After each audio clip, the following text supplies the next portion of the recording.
Assalamualaikum warahmatullahi wabarakatuh. Wahai sobat Tutubiaku yang dirahmati oleh Allah Subhanahu wa taala. Kita kembali ke segmen Gibol Gila Bola. Sungguh terlalu em, gol semata wayang yang dicetak oleh pemain Irak meluluh lantahkan jagat maya Indonesia. Karena hal ini telah memupus harapan timnas kebanggaan kita untuk masuk ke Piala Dunia. Dunia terus berputar. Pagi ini kita akan merasakan udara segar. Segalanya belum berakhir, kawan. Seyogyanya kita harus mengevaluasi timnas kita besar-besaran. Setelah mega project yang telah dicanangkan oleh federasi, terus mengganti STY, ada drama-dramanya, menaturalisasi gerbong pemain yang sangat banyak. Hal yang sangat luar biasa ini yang belum pernah terjadi di timnas Indonesia telah diupayakan dengan sangat baik. Terbukti Indonesia sudah hampir mendekati peringkat 100. Terbukti Indonesia telah menjadi timnas yang seluruh kelompok umur masuk kualifikasi Asia, bahkan Piala Dunia di U16. Jalur kualifikasi dan jalur langsung karena tuan rumah yang pertama, yang kedua jalur kualifikasi. Begitu juga timnas U23 berhasil meraih peringkat 4 di Piala Asia. Terus timnas senior kita sudah sampai di round 4 dan ini belum telah terjadi sepertinya di negara Asia Tenggara. Hanya saja mereka sudah round 3 tapi round 4 belum. Ini membuktikan bahwa timnas kita bukan timnas ecek-ecek, tapi timnas yang progresif. Yang kedua adalah asa di Piala Asia, karena kita lolos secara otomatis dan ada di Arab Saudi, nanti tuan rumahnya hostnya. Ini akan menjadi nilai plus bagi kita karena kita udah trial ya. Trial di kualifikasi round 4 ini di stadion Arab Saudi. Selain orang Indonesia itu umroh dan haji, kita juga bermain bola di sana. Kita pastikan kita kawal terus. Oh iya, untuk Patrick Kluivert, mohon maaf. Ini harus kita evaluasi Patrick Kluivert ya. Dan setidaknya Patrick Kluivert ini menjadi salah satu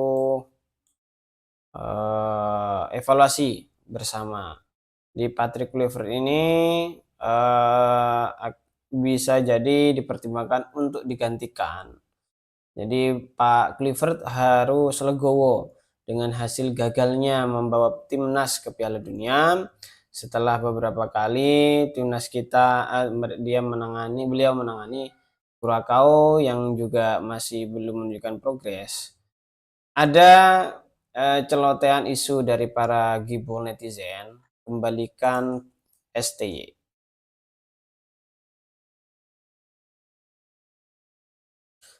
Nah, kembalikan STY ini saya kira ini make sense ya, karena STY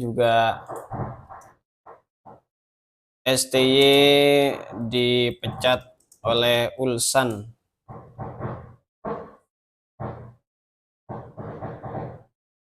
Nah, Ulsan dia dipecat dan saatnya timnas Indonesia akan menerima STY kembali ke pintu GBK sebagai main stadium International Main Stadium Bung Karno. Layak kita tunggu aksi-aksi nyata dari federasi. Pak Erik, mohon dipertimbangkan STY dibawa kembali karena manusia sesungguhnya tidak salah dari tidak luput dari kesalahan dan lupa.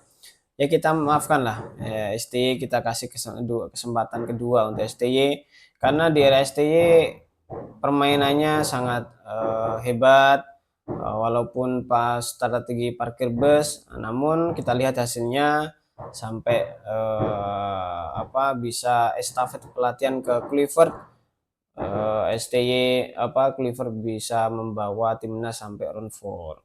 Walaupun kalahnya tipis-tipis, setidaknya kita pernah mengalahkan Arab Saudi. Walaupun kalah tipis dari Irak, setidaknya kita ada perkembangan. Dari STY selalu kalah dengan Irak 3-1, terus 3-0, 2-0, tadi malam cuma 1-0. Kita berharap STY melatih nanti bisa menang ya. Jadi bukan hanya Irak fokus kita juga kepada timnas negara lain karena untuk menyongsong Piala Asia. Jadi Piala Asia harus semakin baik. Target juara. Nah, kalau sudah menggemparkan Asia, jadi macan Asia, saatnya jadi macan dunia. Karena timnas di Asia ini nggak tahu ya, Jepang sudah mempunyai scheduling untuk menjadi juara Piala Dunia dengan trial friendly match ya, mengalahkan Jerman beberapa kali, timnas yang besar-besar. Tapi sebelumnya Asia selalu tidak ada tajinya di Piala Dunia. Hal ihwal ini tentu saja juga telah dicatatkan sejarah ketika Korea dan Jepang menjadi host Piala Dunia. Pada waktu itu Korea berada di, kalau tidak salah, di perempat semifinal ya kalau tidak salah. Namun ternyata ada skandal dari wasit untuk pengaturan pertandingan. Dan ini salah satu kasus terbesar, mencoreng nama Asia juga. Makanya dalam dalam dalam sepak bola Asia masih belum ada tajinya. Ya, semoga setelah Indonesia nanti juara Piala Asia, Indonesia juga akan bertaji. Indonesia akan jadi momok negara lain. Karena di 2030 ya, 2030 atau 31 ya, itu nanti ada Piala Dunia lagi. Saya kira nama-nama beken seperti mungkin Tom Hai sudah sangat udur. Namun kita pasti punya gelandang-gelandang tengah baru. Miliano winger juga masih fresh usianya. Terus kita ada di depan yang rekrutan baru itu juga fresh. Ole juga fresh, Marcelo itu fresh. Bintang-bintang kita lagi ya. Rizky Ridho fresh, JIZ itu masih bisa main dan kemungkinan juga matang-matangnya dan Calvin di Liga Eropa, dia di Liga Italia, Kevin Dick juga gitu akan matang semua kawan. Maka jangan sampai kita kecewa dan terus berharap dan dukung timnas kita, namun dengan sewajarnya. Kalau ada kesalahan, ya kita evaluasi dan mengedukasi. Jangan evaluasi mencaci maki. Ini perlu kita tekankan kepada insan Gibol Mania bahwa dunia belum berakhir, timnas masih ada harapan, kita masih menatap U16 Piala Dunia, kita juga masih menatap Piala Asia di senior, kita juga akan menatap SEA Games ya.